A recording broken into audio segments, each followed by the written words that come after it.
What's up, everybody? You know who I am. I'm Jack Slater, aka the Comic Outlaw. Yeah! Back again, and it's Hulk month. And we're doing Sensational She Hulk, number 14. Indeed. It is the Cosmic Squash Principle, part 104. And she's teamed up with none other than Howard the Duck. And they're heading to the Baloneyverse. Yeah. Now, apparently, this guy sitting here is one of the watchers, but they're a splinter group. They're the critics. They like to give commentary on the stuff they're watching. Very fascinating. I must admit he does dress a little more dapper than our watcher. But anyways, he's watching one of his favorite events, a black hole sucking everything into it. And as you notice, as the plunger starts coming towards the black hole, the TARDIS is being sucked up. And if you don't know what that is, then Google it. Anyways, this mighty plunger comes out of nowhere, hits the black hole, and instead of getting sucked into the singularity, it plunges. It does its job, actually, and it reverses everything. And so the black hole is now spitting out everything that is sucked in. And this is a full-scale emergency. He's wondering if this guy's a literal genius or just has a messed up sense of humor, a little bit of column A and column B. Anyway, She-Hulk is out in the middle of the nowhere. Ooh, God. And, for somehow, something tore her shirt up for some reason. I ain't mad at that. Anyways, her car stalled again. She found this black box thing. And, it's kind of hot and it's weakening her a little bit. And then, poop. All this energy starts dragging her everywhere. Matter of fact, it drags her to the middle of the lake.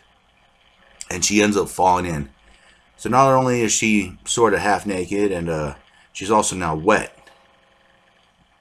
Now, whether or not the writer is actually reading my mind or not, that's for debate. But anyways, she comes out of the water, she's pissed off. I'd be too.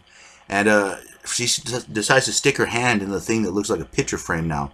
And her hand completely disappears. It doesn't get cut off or anything, it just vanishes. Meanwhile, Howard's trying to get himself a little drink, a little milk or something.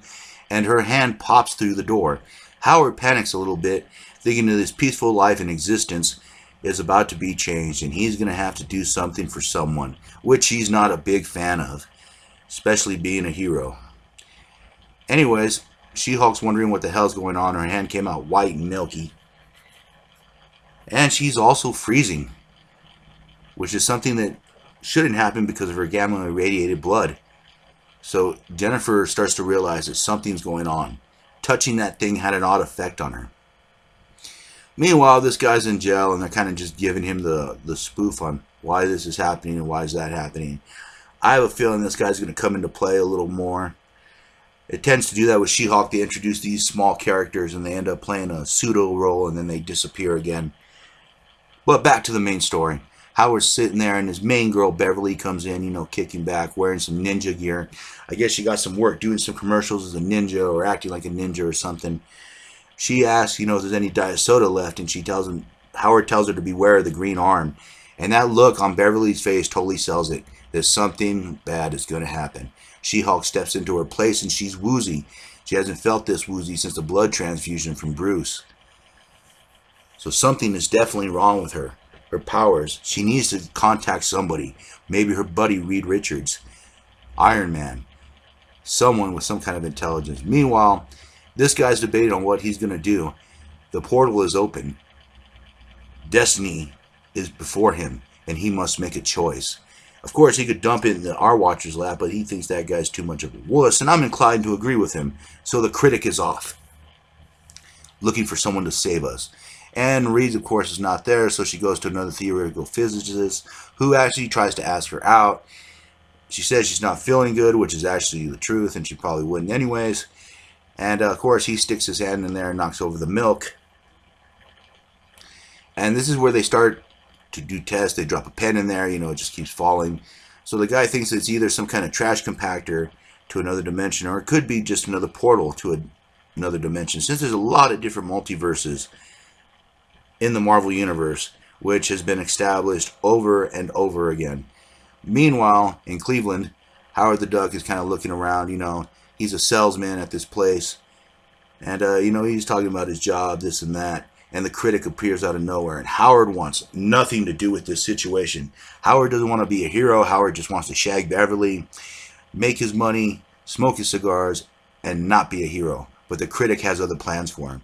He fires out a force field, ends up capturing him, and flies with him, destroying the roof. And Howard just mentions that he's not going to pay for that, and he shouldn't be financially responsible for what that idiot does. Just throwing it out there, it's good that Howard covers his bases. Meanwhile, they're examining the box, and they find that there's baloney in it. This is the baloney-verse, apparently. And She-Hulk's wondering what that means, and he goes on to explain that there's so many, like I just said, so many multiple dimensions, blah, blah, blah. This could be a portal to one, someone invented it. They're thinking about just giving it to Reed, shutting it off. It could be mystical force. It could be magic, technology, boogeyman, whatever. And about the time they're about to, seal it off, Howard busts in, ends up hitting the scientist, and he goes head first into the picture frame. And of course, Howard appears out of nowhere, and She-Hulk wants an explanation, and Howard just wants to get the hell out of there, saying that she ought to help his friend as he gets sucked into the portal. Yes, Brent is getting sucked into the portal. And of course, she tries to help out, but it's a little too late. Brent is lost in the baloneyverse. She tried to reach in after him and only pulls out a sausage. So, yeah, Howard's trying to get the hell out of there. He does not want anything to do with this. But of course, She-Hulk is not having that. He's there for a reason. And she's been through this enough times in the comic that she knows that he has some kind of importance. So she hops into the portal, grabbing Howard and making sure that he comes with her. As they both begin to slide down the portal, they begin to make their way to the baloneyverse to find this professor and to figure out what's going on. And of course, as she appears, she's dropped a few pounds. She's become dainty, little Jennifer Walters. She's been de-hulked, and that's the reason she's been so weak. Somehow her powers don't work here. So now what are they going to do? They are lost in the baloneyverse, and she has no powers. And Howard really has none to speak of either. We'll find out the next time, won't we? And I'll catch you on the flip side. Yeah!